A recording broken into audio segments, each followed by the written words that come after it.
Legend of Cage. Još jedna igra koju sam voleo kao klinac. Ako je ne pokrenete odmah, dobijete spisak glumaca u igri. Čekaj, šta? Glumci?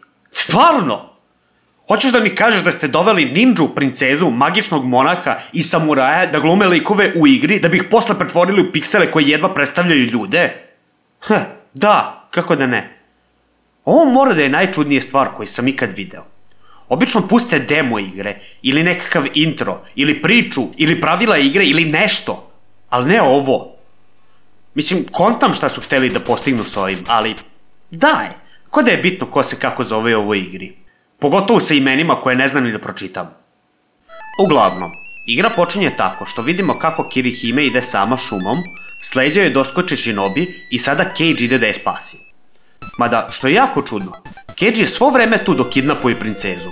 Vide mu se noge. Šta on radi tu? Sedi i drka. U suštini, imate dve vrste napada. Možete da vitlate mačem i da bacate šurikene. Iako na prvi pogled šurikeni deluju kao bolje oružje, mačem možete da se zaštitite od tuđih šurikena i dobijate više poena ako mačem ubijete neprijatelja. Ali, koga još briga za poene? Zar ne? Sad bi neko pomislio da je ovo standardni platformer gde ideš do kraja, biješ se protiv šefa staze i ideš dalje na sledeći nivo. Pa, baš i nije standardni platformer. Tehnički možete da skačete po drveću, ali nigde u igri ne postoje provalije. Kad smo već kod skakanja, ovde ne skačete, već letite. I što je najgore, dok ste u vazduhu nemate nikakvu kontrolu na kretanje. Šta? Šuma ima plafon? Osim što ne postoje provalije, možete primetiti da se krećete sa desno na levo, dok u većini igara idete sa leva na desno. Zanimljivo je još i to što možete protrčati kroz neprijatelje i ne morate da ih ubijate uopšte.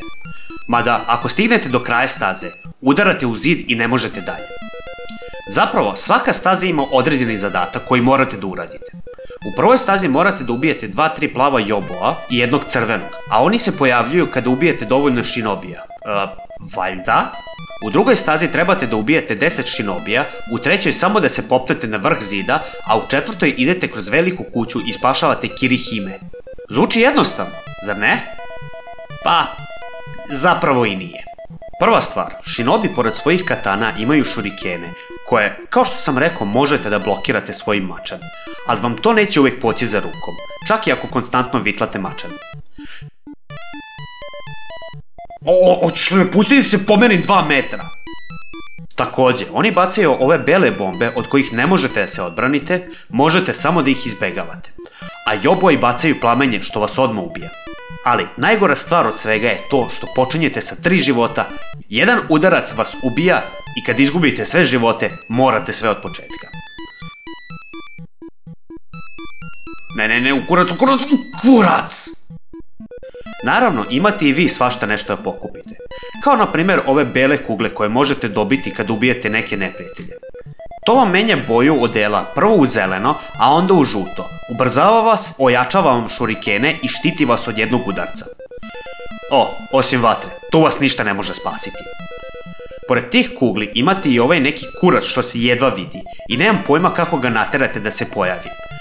A kad se pojavi, uvek je negde zakamufliran i budete srećni ako ga uopšte i vidite. To kad pokupite, Cage počinje da se moli, munje sevaju i mrtvi padaju svuda oko tebe.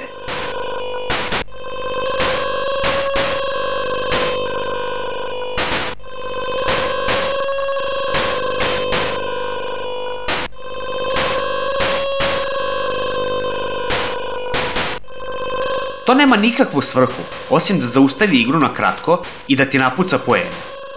I na kraju imate još jednu vrstu nadogradnji koja dolazi u 3 boje, a to su ova mala čudna bića koji šetaju preko ekrana. Zar nije to čudno? Lik hoda po vazduhu. Ne znam kakvog to smisla ima.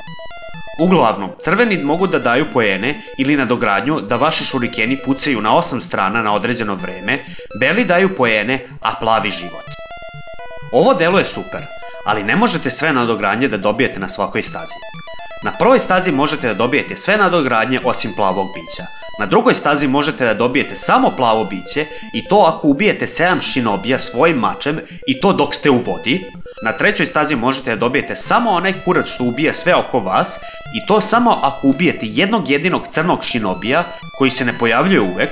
I na četvrtoj stazi možete da dobijete samo bele kugle. Šta sam ono beše rekao? Poeni nisu bitni.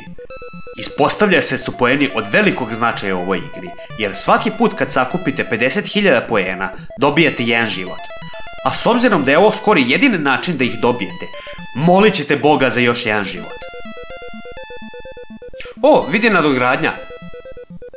Au, pičku materinu. I na kraju, kad oslobodite Kiri, izvodite je napolje iz zamka i zajedno trčite nazad u šumu, gde će Cage moći da je veže nazad za drvo i da je ostavi golu preko noći kao žrtvu podzemnim bogovima koji će da je raspore na živo, izjedaju unutrašnje organe, nabijaju glogov kolac kroz njeno srce koji dalje kuca, a njenu zarobljenu dušu će da baci u ponor direktno u pakla. Zašto sam ja ovo koji kurac napisao? Zapravo, trčite kroz šumu i... O jebote, kurac! Opet su uspeli da kidnapuju princezu.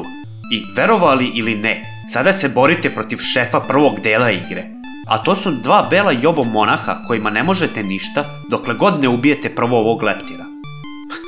Da, ubijete leptira u ovoj igri koji vam pri tome ne može ništa. Ali kad ga ubijete, onda možete ubiti i šefove jednim udarcem. Odade pa nadalje, sve je isto kao da igrate od početka. Ali sad je jesen napolju. Što u prevodu znači sve je isto, samo su druge boje. Opet idete kroz šumu, reku, penjete se na zid i spašavate princezu koju opet kidnapuju i umjesto dva joboa sada se borite protiv Yukinosuke Kiri gde isto prvo morate da ubijete leptira, a nakon toga po zimi idete opet kroz šumu, reku, penjete se na zid i spašavate princezu koju opet kidnapuju. I na kraju se borite protiv Yoshiro Yukigusa i imate istu onu foru sa leptirom. A posle svega toga, konačno ste prešli igru i možete da vidite kako su Cage i Kiri konačno zajedno. Međutim, igra smatra da niste dovoljno puta odigrali ove 4 staze i daje vam da igrate sve od početka. S obzirom da je igra pravljena 1986. godine, ne mogu da se žalim na to da je igra kratka. Ali mogu da je pohvalim za grafiku koja, po mom mišljenju, izgleda odlično za svoje vreme. Daje mi utisak kao da su hteli da naprave što je moguće realniju igru, samo što skačete ko da ste na mesecu. Ali najviše mi bodu u oči ova mala bića koji ni ne znam šta su i ne izgledaju mi uopšte kao da pripadaju ovom svetu. Kao da su ih ukrali iz neke druge igre i ostavili tu jer su bili lenji da im promene grafiku. Mogli su to da zamene nekom pticom ili bilo čim što leti. Izgledalo bi mnogo bolje. I na kraju, da li vredi igrati ovu igru? Pa, za mene ova igra ima nostalgičnu vrednost. Tako da ću ja reći da, vredi. Jeste malo teško u početku i neprijatelji znaju da vas ubiju na kurvanski način, ali nije nemoguća, iako je malo repetitivna. Toliko od mene, a u sledećoj epizodi očekujte i perjane životinje. Hvala vam što ste pogledali ovaj video. Ako vam se svideo, ne zaboravite da mu date palac i podelite ga sa vašim prijateljima. Za još video snimaka prijavite se na moj kanal i pratite me na društvenim mrežama. I za kraj, pozdravi za Dušana Radosavljevića, Zvezdani tutoriali i ovog lika. Ja stvarno ne znam šta si ti meni napisao tu, ali hvala!